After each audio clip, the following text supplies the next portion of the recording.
The Energy Talk. Hello and welcome to the Energy Talk podcast. My name is Olubunmi Olajide and thank you so much for joining us again this week. On this episode, we're going to be speaking with two representatives from the Nuclear Institute's Young Generation Network, and we're going to be talking to them about their plans for COP26. We're going to be learning about how nuclear is going to play a role towards a push towards the energy transition and what their new program is and how you can get involved. I also want to use this episode to do a bit of a quick announcement. If there are any listeners of the podcast that are going to be attending COP26, please reach out to either me directly via LinkedIn. Just send me a message at LinkedIn or reach out to us via email or any of our social media pages. We have a new program that we're working on, and I would very much like to get as many listeners as I can involved. So without any further ado, I hope you enjoy this episode, and thank you to Sir Energy for sponsoring this episode. My name is Saralyn Thomas, and I'm a senior consultant working in nuclear safety, and I'm also the Vice Chair and International Liaison for the Nuclear Institute's Young Generation Network. I've been working in the industry now since 2015 and didn't really plan to join the industry, but looking back on my education, it kind of makes a lot of sense. I always found climate change growing up really interesting and fascinating. Wrote lots of assignments back in school about climate change when I was quite young, and was always pursuing the sciences in school. And I remember learning about nuclear energy a little bit at school, but not a huge amount, which is a really big problem that we have in terms of nuclear energy. But we mainly learned about how coal and oil was used, a little bit of wind turbines. But what we did learn, I just found it really fascinating, just how much energy you can get from these tiny little atoms all around us. And I think that probably then spurred me on to do my physics degree. So I did a bachelor's in physics at the University of Bristol. Got to do a little bit more about nuclear energy on that. So I wrote a dissertation. And I completed my bachelor's degree and found myself trying to get into the energy industry. I'd sort of made up my mind that that's where I wanted to work, but didn't have much success. And then one day, just by luck, I found out about a master's in nuclear science and technology that's done by the University of Manchester and a few other universities here in the UK. And yeah, I enrolled. I thought it sounded really interesting, and I've never looked back.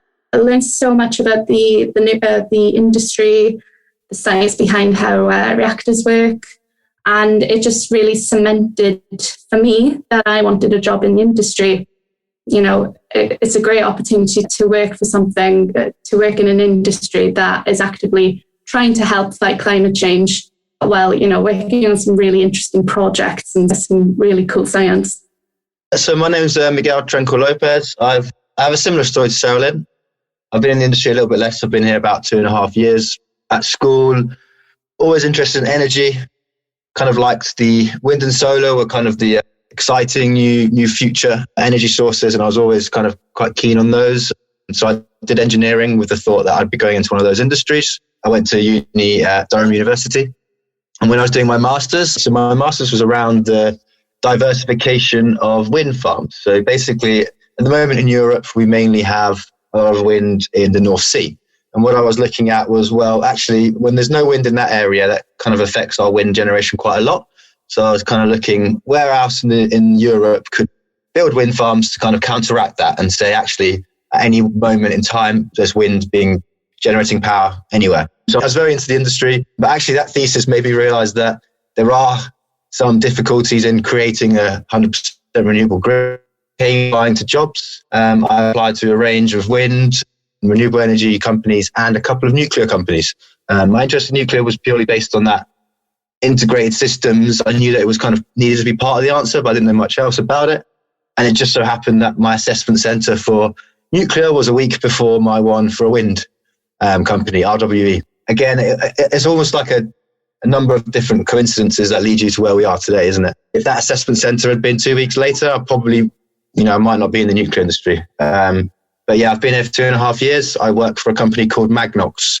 So we deal with decommissioning the old nuclear reactors that were built in the 60s. So I'm quite enjoying that.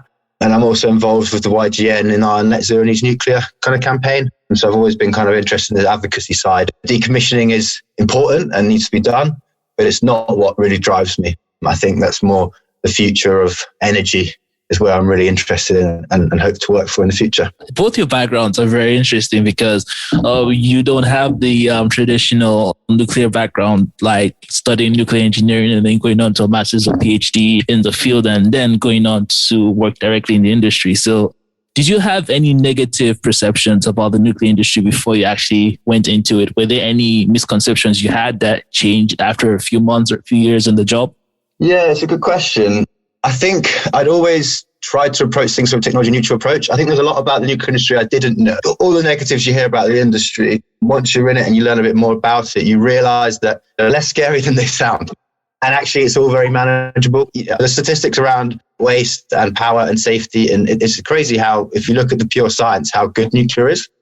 And how my perceptions around it, I always knew it was necessary, but it was almost like a necessary, it would be better to do it without. But I've definitely come to realize that, if we have a realistic chance of reaching net zero, we do need nuclear. And, we need everything. We need every toolkit, and nuclear is a key part of it. I didn't really have that many preconceptions of nuclear myself. I did my master's. I really enjoyed it. Obviously, I was aware of nuclear accidents in the past. My eyes opened up once I joined the industry and started telling people what I did for a living. That's when I realized how the public perception about it, how damaging that can be. So, I got a lot of comments about, is that what Homer Simpson does? Homer Simpson, I think his actual job title is Nuclear Safety Inspector, because I did a talk about safety culture in this episodes of The Simpsons when I first joined the industry as part of the YGN speaking competition. So I got a lot of comments about that. People would get me Homer Simpson related gifts. Something that sort of sticks out as well that looking back is quite damaging. I remember as part of my master's, I was due to start a summer placement at the National Nuclear Laboratory, which is based up in Cumbria on the Sellafield site. It was their central laboratories. And I ended up a couple of weeks before starting my placement going to my old school, and I caught up with a couple of my teachers and told them about my plans. And I just remembered the look that one of my teachers gave me. And then he went, "Ooh, you're going to turn green. You're going to turn radioactive." And I thought, how silly. I mean, it's really damaging that these are teachers, educating young people, and such a silly sort of misinformed comment like that could really do harm on, the perceptions of younger people. We rely on our teachers so much for career advice. And, it's really damaging looking back at it. That's very interesting. And I've heard a lot of similar stories like that, Saralyn, about how people have very strong opinions about nuclear without really knowing so much about it. And I guess this is something you both probably have to deal with constantly now that you are with YGN and you are talking to a lot of people. And I'm sure it's very interesting anytime somebody asks you what you do for a living. And I guess this really leads us to the current project that you're working on. So first, could you just tell us a bit about the organization YGN and what you are working on, both you and Miguel? Yeah, sure. So I'll just cover a bit about the YGN. So YGN stands for the Young Generation Network. It is the young members branch of the Nuclear Institute, which is the professional membership body for the UK nuclear sector. Our mission is to encourage and develop the UK's early career nuclear professionals and ensure that their voice is heard in shaping the future of our sector. And we do this in lots of ways, but we generally have 3 different themes as part of our strategy. So we look to encourage people to join the industry. We look to develop our professionals in the industry, and then engage with people in the industry, organize, encourage attracting a diverse range of people and helping them stay there. And the development of our strategy is really important because as a membership body, we're really devoted and committed to providing opportunities for young professionals to develop themselves in the industry. That includes encouraging members to progress to professional membership of the Nuclear Institute, as well as getting chartered. And then the engage part is really what the net zero needs nuclear stuff comes in. That's all about advocating for the voice of the young generation, shaping the future of our sector, and working with networks in the UK and internationally. So, this year's a special year. We're doing a lot under the engage bit of our strategy, as we'll be attending COP26 later this year in partnership with the European Nuclear Society. So to mark this, we're calling 2021 our year of climate action. So I don't know if Miguel wants to talk a little bit about that. Yeah, so I guess that's where my involvement comes in. I wasn't really involved in the YGN until this call to action for COP26 came along, because it's something that I've always been very passionate about. And I kind of made the team because of my history of advocacy. Sometimes going work at, attending Extinction Rebellion protests and things like that. So I've always been engaged in that kind of field. And the campaign we're running, it's called Net Zero Needs Nuclear. Our mission is to kind of drive collaboration between nuclear and renewable technologies. So I think the landscape at the moment to a lot of people feels like it's a choice, either nuclear or renewables, and you can't, and they don't work together. But what we really want to share with people is that actually, if you want to get to net zero, you need both. It's hard without the other. Just nuclear will be difficult. Just renewables will be difficult. We really want to drive that collaboration and kind of have a positive view on the whole scenario, right? I mean, a lot of people use one or the other to attack. Someone on the renewable side will attack nuclear, and nuclear will attack renewables. And we very much want to be that kind of party to say, no, look, we all need to work together. So to do that, we've got a number of different things going on. We've got, this podcast is one of them, I guess. We've got a number of events planned, collaborating with people in the Young Energy Institute, Youth Energy Partnership, and different organizations outside the nuclear industry. We've got our petition, which is the centerpiece of our campaign. So if you go on change.org, there's a Net Zero Needs Nuclear, and we've amassed some 3,400 signatures so far, which is really good. And we're hoping to get that to 10,000 before COP26 in November, where we'll take it to policymakers and say, look, nuclear has to be part of the conversation. Nuclear has to be at the table. We want it to be an option for countries, if they so choose to use nuclear, that they should be allowed to have sustainable financing.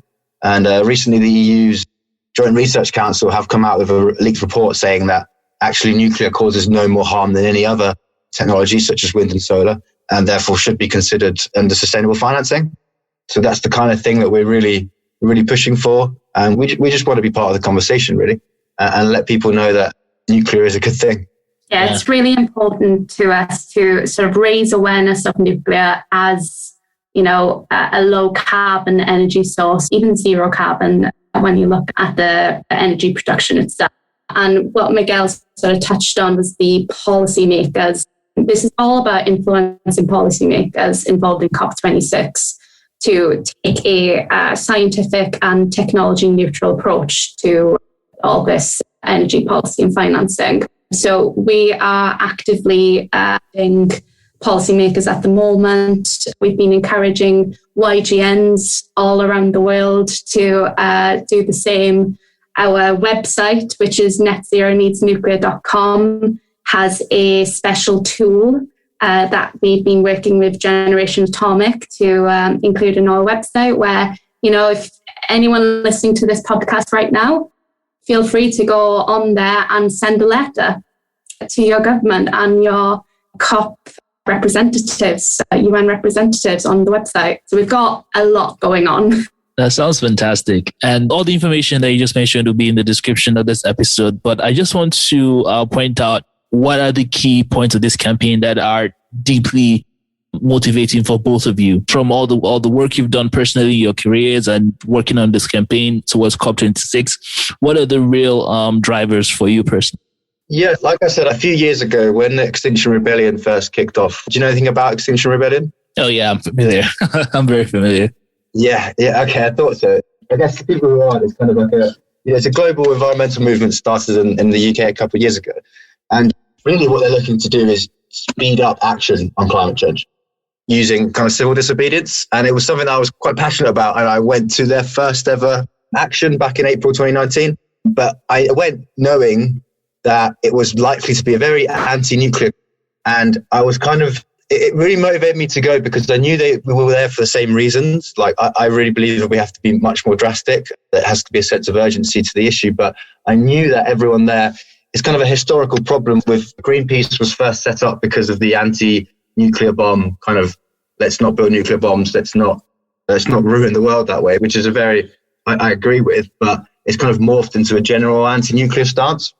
And I find it really a shame that environmentalists and pro-green movements feel like they have to automatically be against nuclear power. So I kind of went with the thought that I'm just going to talk to as many people as possible and really understand their thoughts and their beliefs and to bring up nuclear and see what they thought about it. And it was really interesting to note that most people were against, but if I actually kind of delved a little bit deeper, there wasn't any real reasoning behind it. It was because they kind of thought they were supposed to be against it. And that was one of my real motivating factors for nuclear's it's been held back based for ideological reasons. And if we're approaching net zero purely scientifically, then it has a big part to play. So that's really the reason that I'm quite passionate about the campaign. For me, so Miguel joined the team when we launched a call for volunteers, whereas I've been involved in the YGN now for a number of years. And so the opportunity was there for me. I didn't apply to be part of the team. So I just sort of fell into the campaign in some respects. Like, it sounded amazing, but I didn't apply for the position in the same way as Miguel. But it's what drives me to really sort of keep going and doing the great work we do is just how enthusiastic everyone is. Everyone on this team and involved in this campaign are so passionate. They are so enthusiastic. And I remember when we had something like 50 plus applications to be part of this team and this campaign. And, myself and a few other YGN colleagues, we went through all these applications, and it just really made us smile how passionate everyone was about nuclear and saving the planet. And I think it was at that point that I thought, this is going to be amazing. This is going to be really big. And another key sort of highlight for me, which again, keeps spurring me on, is it's a very random story, but we got a lot of Blackpink fans interested in a video that we did explaining what COP26 was. Blackpink had recently come out in support of COP26, and there was a big announcement on Instagram, and we randomly started seeing these posts from young girls, and there were so many of them saying things like, I can't wait to beat climate change. I want to be a nuclear engineer like you. It's times like that where I think, wow, we're actually doing something. We're actually making change. And, this is big. That is fantastic. I wasn't expecting that story. That's excellent. We weren't expecting it either. No, it sounds like the first time Miguel has heard it too. No, I love it every time. Oh, that's why. Okay, so you've already said a lot of the information about where they can find you. So how can people get involved and how can they support you with this campaign they're working on for Net Zero Needs Nuclear? So it's all on the website. But we have a position paper which gives all the science behind why Net Zero needs nuclear. So I'd really encourage anyone that would like to know more about nuclear and its role in getting us to net zero. All the information is there. And then we have this petition, which Miguel mentioned earlier. We're hoping to get 10,000 signatures on that. We're now currently at around 3,300, something like that. And what we'd like to do when we approach policymakers is to have this petition to demonstrate the level of support there is for the campaign and for nuclear. And then other things, the letters, I mentioned that there's a letter template on the website. It would be great to see people sending letters to their COP and UN representatives. And then we also have a social media campaign online. So it's really easy. You can add your photo to a template that we've created, and you can add a little quote then about why you think net zero needs nuclear. And, we've seen people from all across the world get involved in that, which has been really great to see as well. There's also another kind of almost a direct request to other people in the nuclear industry, which is we are really bad at talking outside of our industry about the importance of nuclear. When I talk to my colleagues, they don't talk to their friends about nuclear, they don't talk about the fact to their family. It's kind of like, this is what they do and they almost do it in secret. I think if we want to change people's minds, we've got to start with the people that actually work in the industry to actually, get out and talk about why it's important. I think we've got to start there, really. And if we can encourage people, our colleagues, to do the same, hopefully it can spread. And, using the social media campaign and using the petition, really just want to get the word out there. This has been a very good conversation. Thank you, Saralyn. Thank you, Miguel. Love the work you're doing, and all the information will be in the show notes, like I mentioned. I wish you guys all the best and look forward to seeing how this project develops towards COP. Thanks for listening to the Energy Talk podcast. You can find us on all podcast listening platforms. Just search for the Energy Talk. Send us an email to @energytalkpodcast@gmail.com.